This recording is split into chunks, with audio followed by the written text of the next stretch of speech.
Hello, everyone, and welcome back to the Shanker Chronicles podcast. This 6-episode podcast series is an opportunity for me to take a deep dive into the historical, political, scientific, and philosophical background of some of the most important issues of our day. So, thank you for joining me, and together we will all work towards a more regulated society, a more self-reg society, and a more just society. Today, I want to talk about a particularly difficult issue, and that is the anti-vax movement. As always, when doing self-reg, I try to avoid the word should, any kind of judgmental tone. I really want to understand the dynamics of the relatively fierce opposition that we're seeing today to vaccination. And the hope, of course, is that the better we understand this, the more effectively we can deal with a challenge that has really occurred over and over the last 3 centuries. So what this is yet again a case where there is a clash between the wishes of the majority and the wishes of a minority. And it is misleading to cast this as simply a conflict between the government and a vocal minority. It's really a clash between the will of the almost 2/3 of the population versus 1/3. And in this case, we have, from public health, we have some epidemiological findings which are relatively clear. So, what have we found? Well, we have certainly found that the vaccine does not make you invulnerable to COVID. You can still catch the disease, although it is clear that if vaccinated, your symptoms are much less severe. It's also clear, however, that you will need a booster. And in fact, I'm going for my own booster with my wife next Thursday. It's very difficult at this point to predict, will it be, the third time is a charm? Will we need more boosters? Israel is currently looking at its 4th vaccine rollout. This is, we have reasonable grounds to hope that Omicron will be the last serious outbreak, but we don't know for sure. And so this is, a difficult issue for absolutely everyone. And I don't just mean you and me, but the scientists and the public health officials and the government leaders who are trying to do their very best to protect us all. We can draw some fairly broad generalizations here, and that is vaccinated groups are doing better than unvaccinated. And they're doing better in terms of infection rate, in terms of the severity of the illness if contracted, and of course in terms of death rate. I'll come back to that later. The big point is that the majority are somewhat exasperated with the minority because there is reason to believe now that it is that the unvaccinated percentage of society are making things more difficult for all of us. There is a serious risk now of our health system being overloaded once again, crashing. And, our best advice at the moment appears to be vaccination, washing our hands, wearing masks, keeping distance, social distancing. So I don't intend to discuss that. I'm really interested in something else. This is a case where the anti-vaxxers aren't just insisting on their rights, they're shouting about their rights. In fact, they may be doing worse than that. We are seeing both verbal and physical violence. We are seeing all kinds of death threats to health professionals, physicians. We are seeing some remarkable things playing out in the U.S. where anti-vaxxers are swarming health clinics. And so whenever we're doing self-reg and we see a phenomenon like that, we start asking why. Why has this become so emotionally charged? Why are we seeing such anger and resistance? And again, let me just emphasize that I'm trying to do this non-judgmentally. I'm genuinely curious about this. So I wanted to get more information about the whole issue, and I read a very interesting book by John Berman, and it's called Anti-Vaxxers: How to Challenge a Misinformed Movement. And this book just came out in 2020 from MIT. And I was very interested, and in fact, a little bit surprised by what I learned from this book. So you can tell from the title what Berman's goal is, and I just took one quotation. It sums it up. He said, quote, "We should learn how we can individually respond to the doubts or questions of our friends, neighbors, and family members in a way that is compassionate, well-informed, and correct." And so that strikes me, as, it's a very self-regish type sentiment, that we want to look with soft eyes. But I hesitated a little bit when I was reading that. What I hesitated over, and this is what will be the point of today's talk, is this assumption that somehow what we have to do is direct ourselves to the doubts and questions of the anti-vaxxer. So this is seen as very much as a blue-brained issue where we have to explain, instruct, and his point is, we're going to do all this gently, but that it's really a case of informed, scientifically informed, let's say, knowledge, or at least theory, against lack of knowledge, or worse. And I wonder, as I think about this, if that's quite right. And one of the reasons why I started to wonder this is because I read another piece that I think is an important kind of self-reg article. And this was put out by the College of the Physicians of Philadelphia.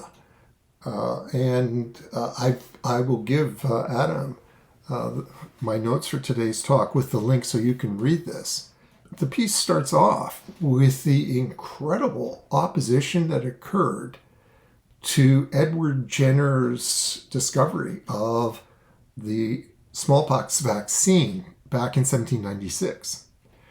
And so let me just explain that there had been several people that had been toying with what Jenner eventually came up with. He was not actually the first to do this, but he was the first to do it systematically and record his results for others to see. Now, what he did was in that year, he scratched a young boy with the lymph taken from an animal, from a cow that had cowpox. And it blistered, the site on the arm blistered, but after about a week, the wound went away, the blister receded. And then 6 weeks after this, Jenner now infected the same boy with smallpox lymph. So bear in mind that there were no such thing as ethical guidelines back at the end of the 18th century. And this young boy turned out to be immune to smallpox. And that was the reason why Jenner called his treatment vaccination, after the Latin word vacca, meaning cow. So this was, for an age that was truly suffering from smallpox, this was miraculous. And I say that because smallpox at this time was a real killer. 10% of the whole population was dying from smallpox. And in fact, 20% of the population in urban areas were dying from smallpox. So it was a killer. And if you survived it, it left you, seriously disfigured for life, with other collateral harm done to the body and the brain. So you would think that this discovery, that you could somehow inoculate yourself from what was the greatest killer of the time, would have been a cause of massive celebration. That the public would have greeted this with joy.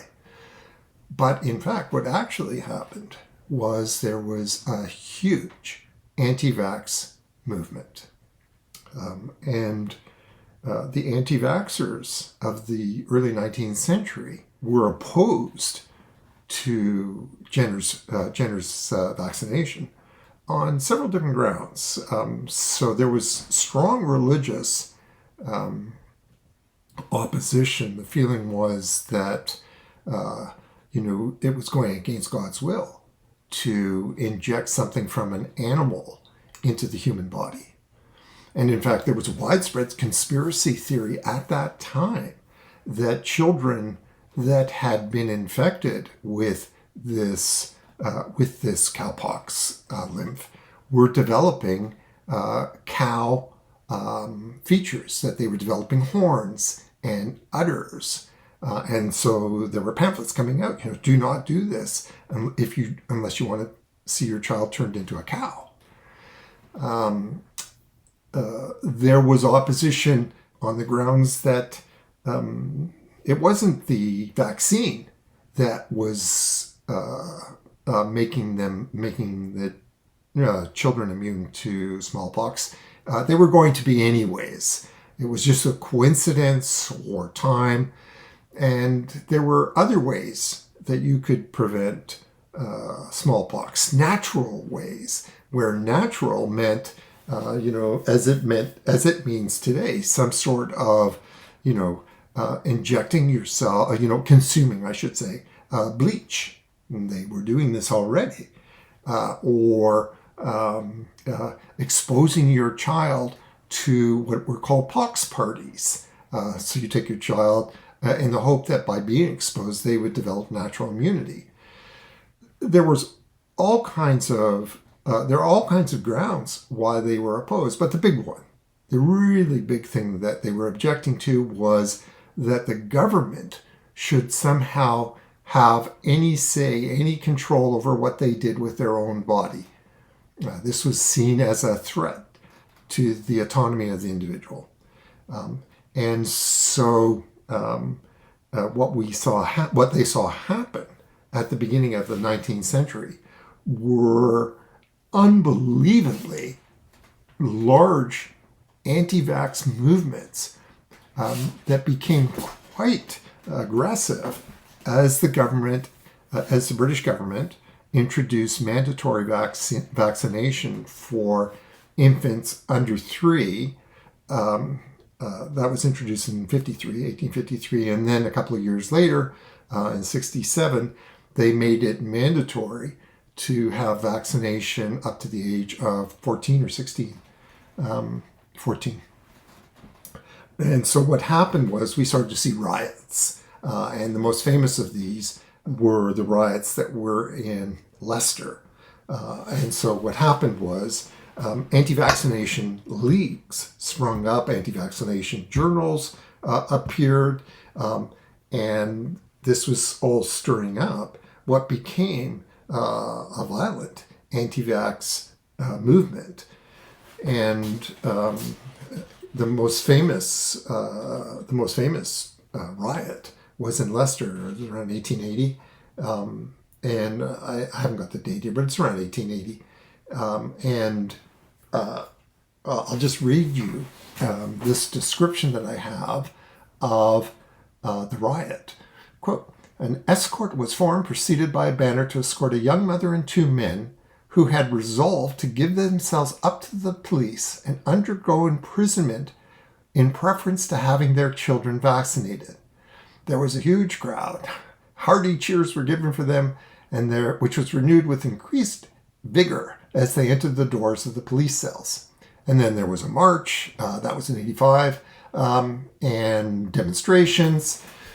And then they burned, these rioters burned an effigy of Edward Jenner.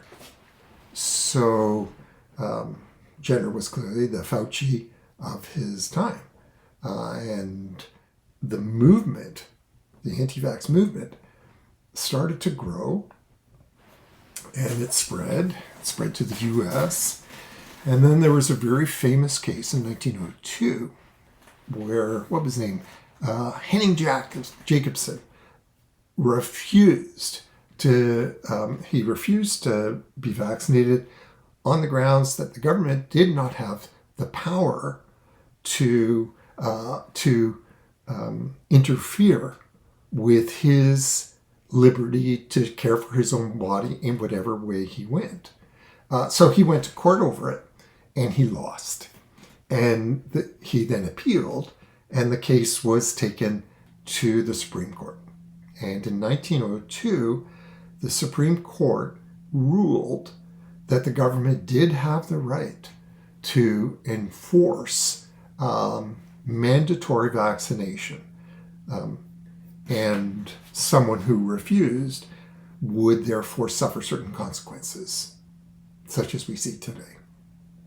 Now, all of this, it's important to put all of this in perspective, because smallpox, the eradication of smallpox, has to be seen as public health's greatest victory of all its victories.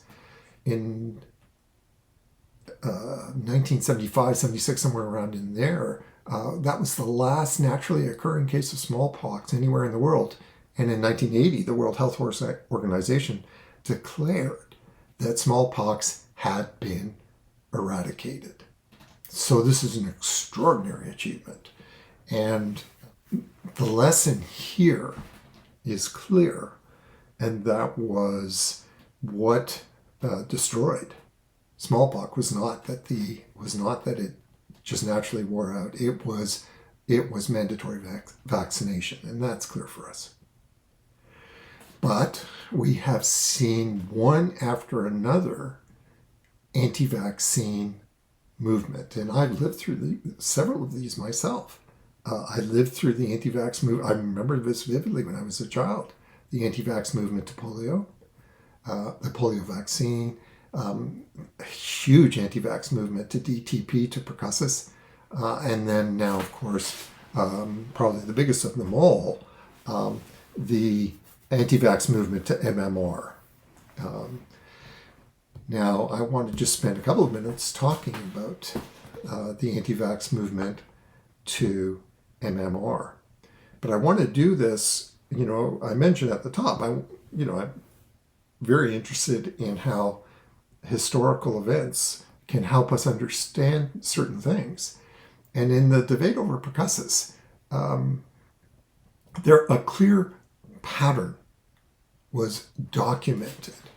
So with the growth of anti-vax movements, what happened was the rates of immunization dropped significantly. And this happened all over the world.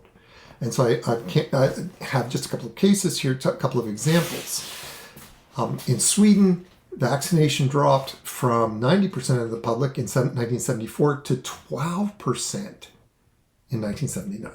And this is because of the anti-vax movement.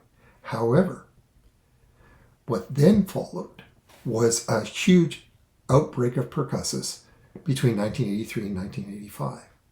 And that pattern has been repeated over and over. We saw exactly the same thing happen in Ireland. In Ireland, their vaccination rates dropped to 30% in 1976, and then they had an explosion of pertussis again in the mid-80s. And there are many, many examples of this. So every time there has been this big anti-vax movement, within a couple of years, there has been a huge consequence. And we are already seeing this play out with MMR. The MMR anti-vax movement was really sparked off by Andrew Wakefield's article in 1998 in The Lancet, claiming that there was a connection between that the MMR vaccine was causing digestive and problems and autism in certain children. And I can remember this vividly. I was working, very, very shortly after this, I was running an autism clinic, and we were besieged by parents who wanted to follow Wakefield's instruction, which was to break the MMR vaccine into 3 separate vaccines and make sure that the vaccine was not using thimerosal as a binding agent.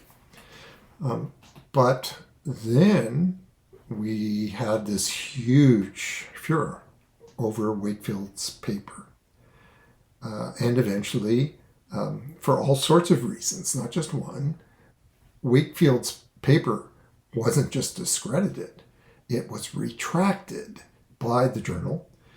Wakefield was stripped of his medical license for fraud. The argument was that a group of parents had hired a law firm to sue the government, claiming that their child had developed autism as a result of the vaccine. And those lawyers paid for Wakefield's research. And and Wakefield did not declare this, so there was a conflict of interest. But then it turned out that as they started to dig deep, it simply wasn't true that children had shown signs of autism prior to, or whatever the reasons, that they had shown signs of autism prior to the vaccine, or the statistics were not at all what Wakefield had claimed. And if you're interested in all this, you can read a couple of chapters in Berman's book that are very good on the whole history of this event. But Wakefield himself did not go gently into the night.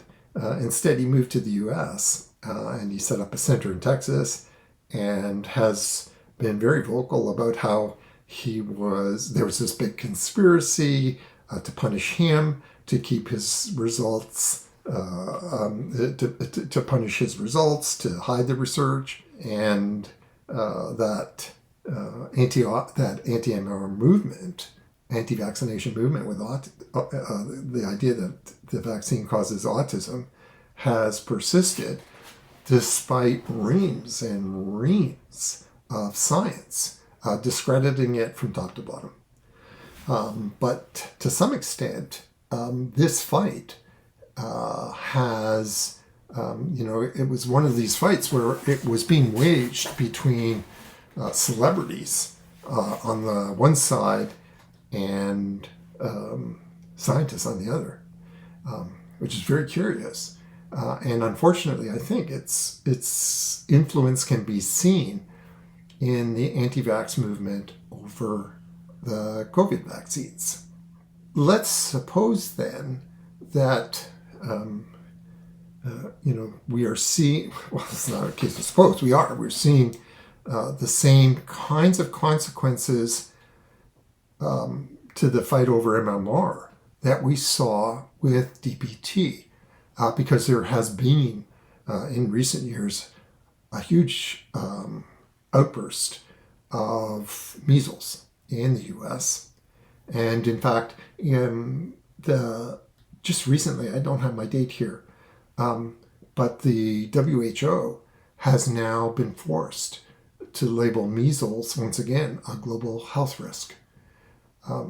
And all this has occurred shortly after the Anti-Vaccination Movement, where parents stopped vaccinating their children for measles. Well, you know the long-term risks associated for a child's health should they get measles. I read a really interesting article about all this in the New York Times. It was December 22nd, just a couple of days ago, by Jena and Worsham. And so I've given in the notes that Adam will circulate, I've given you the link for this article if you'd like to read it. So these are two scientists who have specialized in changing attitudes with people that are strongly opposed to vaccination. So they've explored all kinds of different techniques, and they came to the conclusion that no amount of information, no matter how you deliver it, no matter how you explain it, changes attitudes. It is powerless to change attitudes.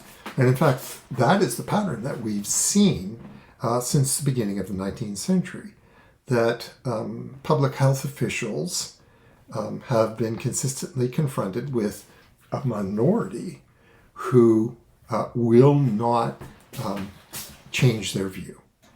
They are unshakably certain that they should not take the vaccine, that the vaccine is more harmful than the disease. And Jena and Worsham actually conclude that there's only two things that have been seen to work in changing behavior. One is incentives. So, the kinds of things we've seen, where you give someone $100 for getting the vaccine. There was one brothel that was giving free services to the brothel if you got the vaccine. But even more powerful, the most effective deterrent of all is disincentives, punishment. And those punishments can be various kinds. And that's what we see happening in Austria today. The strongest form of disincentives that we've yet seen being imposed by the government to curtail what is getting out of control. So, in other words, the only thing that works is brute force, punishment and reward. And if this is a blue brain issue, then we just have to accept that some people will not be swayed by rational argument. But, when I read this, I thought, well, what if it's not a blue brain? And it reminds me, if you're interested, in the fight that Spinoza had with his Jewish congregation in Amsterdam. And Spinoza tried through rational explanation to explain why the belief in revelation was primitive. And this wasn't a case of science versus revelation. It's not a case of one sort of faith versus another. So the faith of the scientist versus the faith of, theodicy. This was a case of facts versus unshakable convictions. And the price that Spinoza paid was excommunication, what's called a cherem. So when the minority violates the wishes of the majority, the belief system of the majority, the majority responds by various sorts of stripping the individual of their rights, or worse, or excommunicating them in one way or another. So the last thing that I read on this topic was because I still felt, we're not really getting anywhere here.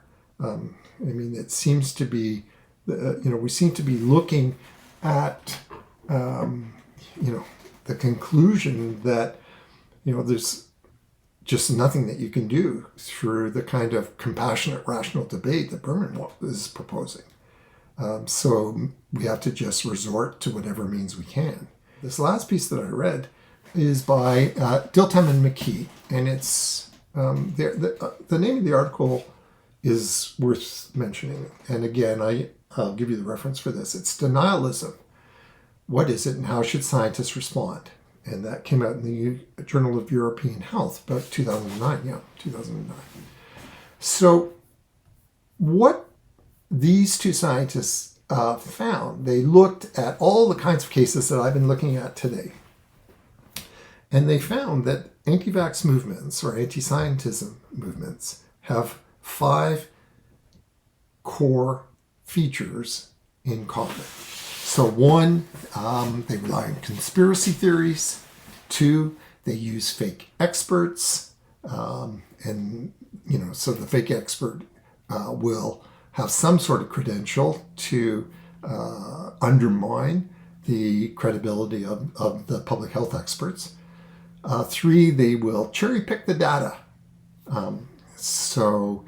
Ignore what's inconvenient for their anti-vax theory and try to pick up something that makes a stronger case than it really does. 4, they'll demand that science delivers what really is impossible, irrefutable proof that that we need the vaccine. And then 5, the logic itself has, whether it's the statistics or the actual argument, are logically flawed. But when I read that, I thought, we have to be very careful here. I think the last thing we want to do is doubt the sincerity of the anti-vaxxer. I don't believe that this is a confidence trick. I mean, sure, there have been cases where, fraudsters have, for their own benefit, whether it's financial or political power, they will manipulate the feelings of others. But I don't feel that's what's going on here. I think this is sincere. I do not think that anti-vaxxers believe that they are,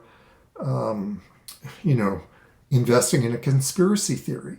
I think what they truly believe is that they are discovering sources of information which the government doesn't want you to see.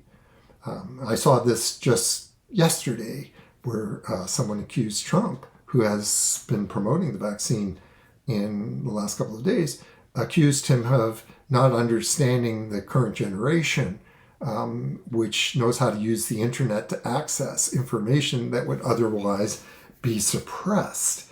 That's a genuine belief, and it is sincere, or at least I believe it's sincere. But what if the key here in this paper, this paper by Diltham and McKee, what if the key here is in the very first word? The very first word is denialism. What if we really are dealing with denial?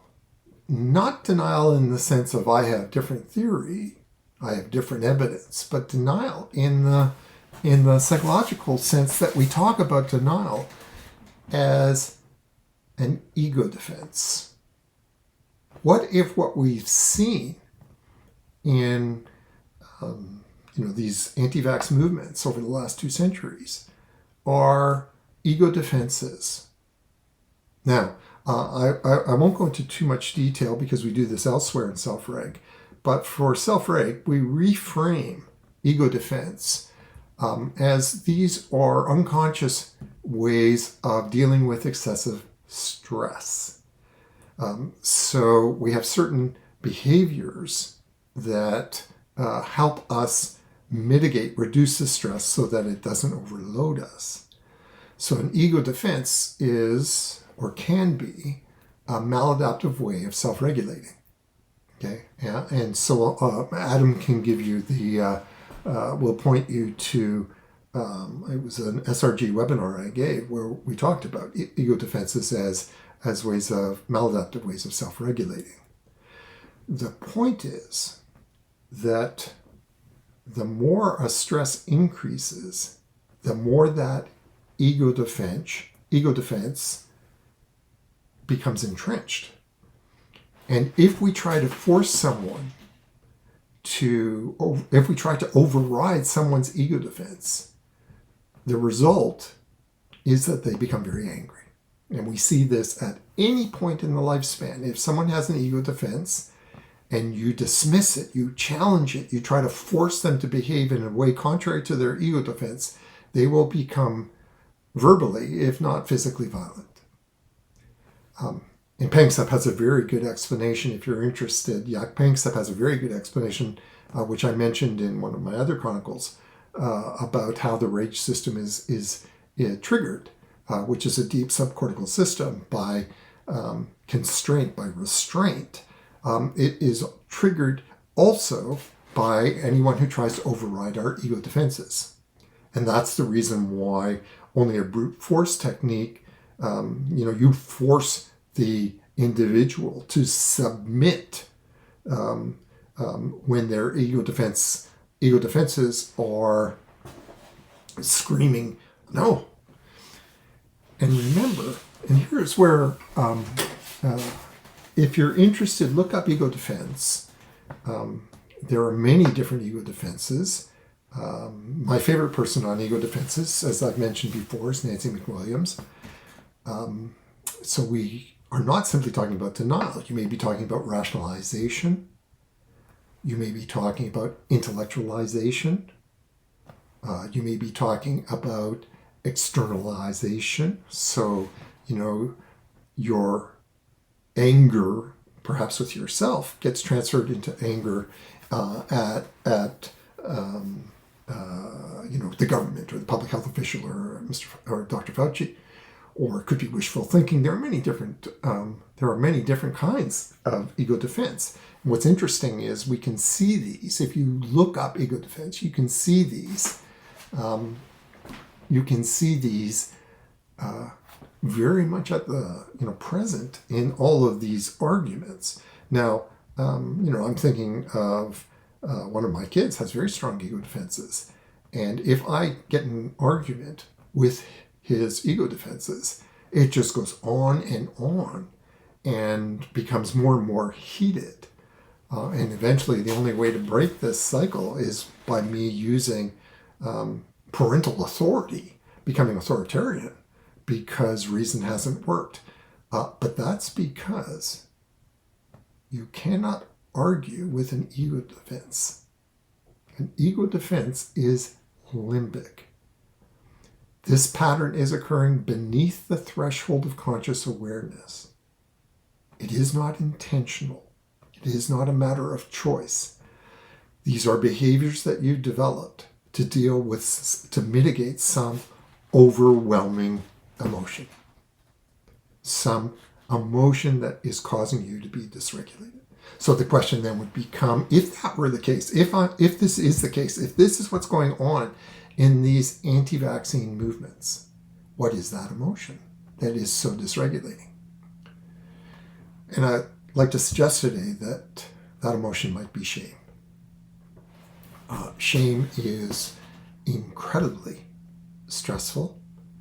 Shame, as Panksepp also showed, drives the rage subcortical system. Now, Panksepp has a very interesting explanation of this. So if you'd like to go into the science, the neuroscience behind it, you can read Panksepp and Bivens' The Archaeology of Mind. A fascinating discussion of this point. And the point that they make is that groups use shame in order to maintain group cohesion, conformity. just as parents use shame to socialize their child, to get their child to conform to social rules, social norms. And so the reason why, so here I'm basically just paraphrasing Yak, but the reason why you shame the individual is to force them to conform. The shame itself causes a very strong fear response. So it might be that the fear that you will be reduced in your social standing, or that, sink to the bottom of the social hierarchy of the group, or that you will have certain rights removed, or the ultimate threat that you will be expelled from the group. And that's literally what happened with Spinoza. He was expelled from his group, and then the ego defenses kick in even stronger. And what we saw in Spinoza is, in fact, what we're seeing today. What happens is you have to convert now. You have to somehow deal with your shame, and I believe, Martha Nussbaum wrote a book about this. I believe that the government has, in fact, used shame as well as the threat of punishments. And Martha's argument is governments must never do this, that they are intended to protect the integrity of the individual. But here what's happening is we are trying to shame the anti-vaxxer into getting the vaccination because you are threatening the welfare of society at large. Or you're threatening, look at all these cases of, the father or the grandfather that died because you brought COVID into the house. And the feeling of shame is so strong, so dysregulating, that we suppress it. We repress it. And that's the point of using the ego defense language here. And so there are various ways of dealing with this feeling of shame. One of them is that you convert your feelings of shame into feelings of righteousness. That I am a defender of liberty. I am a defender of the rights of the individual against a government that would trample all over us, be authoritarian. And of course, if you can, you join up with a minority group that feels the same, because now what's happened is you get that feeling you haven't been expelled from the majority group. You have chosen, this is how the ego defense works, you have chosen to be part of like-minded individuals. You are part of this group that gives you the feeling that you are not being expelled, you are not excommunicated, you are choosing. I know that the natural objection, I felt this myself, but the natural objection that we all have when we read this is, but I don't see any evidence of shame. And I'll just read you one last quote today. This is by Leon Seltzer, a very interesting article on shame. And he says, this is the voice of a psychiatrist speaking. And he says, I regard most shameless behaviors as a cover-up, and that's what ego defenses are, for a deeper feeling of shame, which the individual is either too scared or too ego defended to confront. So we're burying this deep inside our psyche so that we can continue to function, so that we aren't dysregulated. And I've given you the link for that article too. It's a blog he wrote on Psychology Today. So let's just play with this for 1 sec. Let's suppose that we really are in fact dealing with ego defenses. And what that tells us is that there have to be fears involved which have triggered the ego defense. So what might those fears be? Well, if we go back to the original reaction to the smallpox vaccine, we can see there are 6 fears that immediately jump out at you. So there's the fear of catching the disease, the fear of side effects, the fear of something foreign being injected into the body. There's simple needle phobia. there is a deep-seated fear of doctors, and then finally the big one, the fear of the loss of autonomy. And the problem that we have is that if these are limbic, then we can't argue with them. You can soothe a fear, but you cannot tell someone that that fear is groundless, because this is not a blue brain. This is not a blue brain issue. It's a red brain issue. And if we force someone, if we override their ego defense and force them to behave in a certain way, they will become dysregulated. Even if they comply, they will be dysregulated. This will cause acute stress. But if we don't, then society becomes dysregulated. And that's where I started today. That's the classic clash that we are once again confronted with. And we will continue to be confronted with this. And so we've got to figure out now, clearly, what we've been doing for over 2 centuries doesn't work. At some point, we have to reframe why people are objecting, why people are resisting, how we respond to that, how we deal with this, because there will be future such episodes, and that's where Self-Reg comes in. What I want to say is, if I take the 5 steps of Self-Reg, what I want to do now is I want the individual to be able to reframe their own objections, to consider whether the various arguments that they have are actually or possibly an ego defense. So they have to, I can't tell someone that. You have to ask yourself this. Am I behaving this way? Am I arguing this way because of an ego defense? And if that is the case, then I have to figure out, well, what's triggered this ego defense? What are the stresses? And that's what I just did with the 6 fears. And so you're trying to be very honest with yourself. And now what I have to do is I have to reduce the stresses. And, in my own opinion, I live in Eastern Ontario, and the medical system here has been extraordinary. Public health has been extraordinary at reducing the stress of getting the vaccination. That the people that are delivering this are unbelievably kind and gentle and understand. The big one here is that you have to develop embodied self-awareness. That's step 4. And maybe the way you'll do this is by focusing on the physical sensations you have when you think about getting the vaccine. Do you feel tingling in your arms? Do you feel your heart rate going up? Do you feel, slightly nauseous, slightly dizzy? All of these as signs that your limbic alarm has been triggered. So maybe that's how we start. Maybe what we start is by, just focusing on the physical side. Do I feel the effects of adrenaline?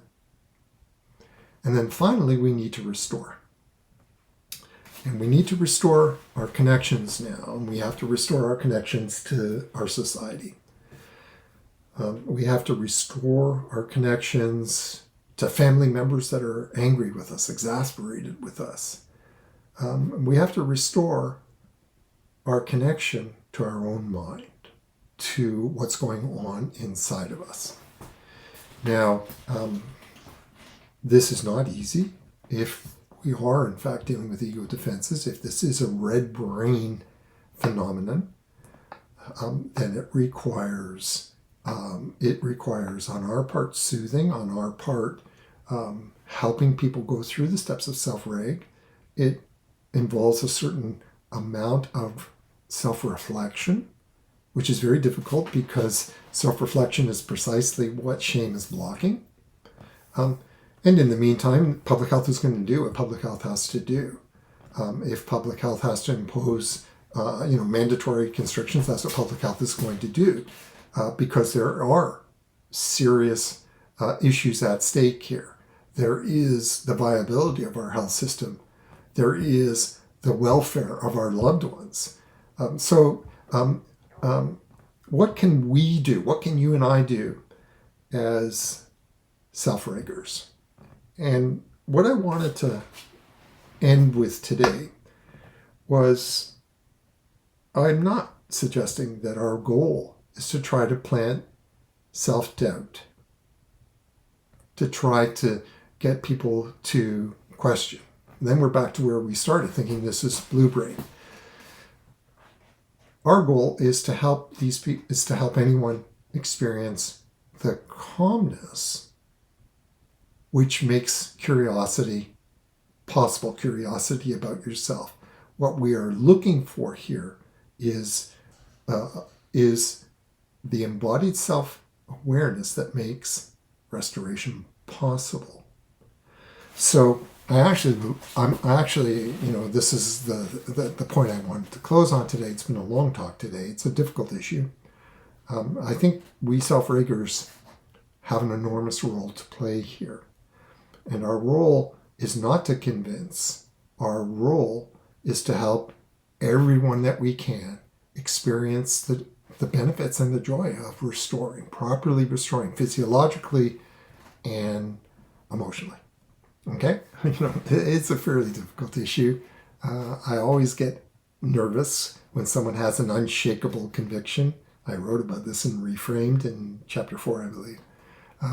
And I think that what we need to do now as a society is we need to have society, the whole of society, understand and engaging in the 5 steps of self-reg.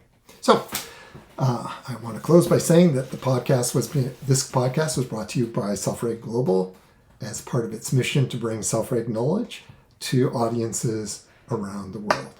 If you enjoyed today's episode, please subscribe, follow us on social media, and if you missed anything, you can check out the show notes at Self-Reg Global's website, selfregglobal.com. Thank you very much for joining me today. Join me again next time as I go on to discuss an issue that is very closely connected with what I've done today, something that's been at the forefront of everyone's mind for the last several years.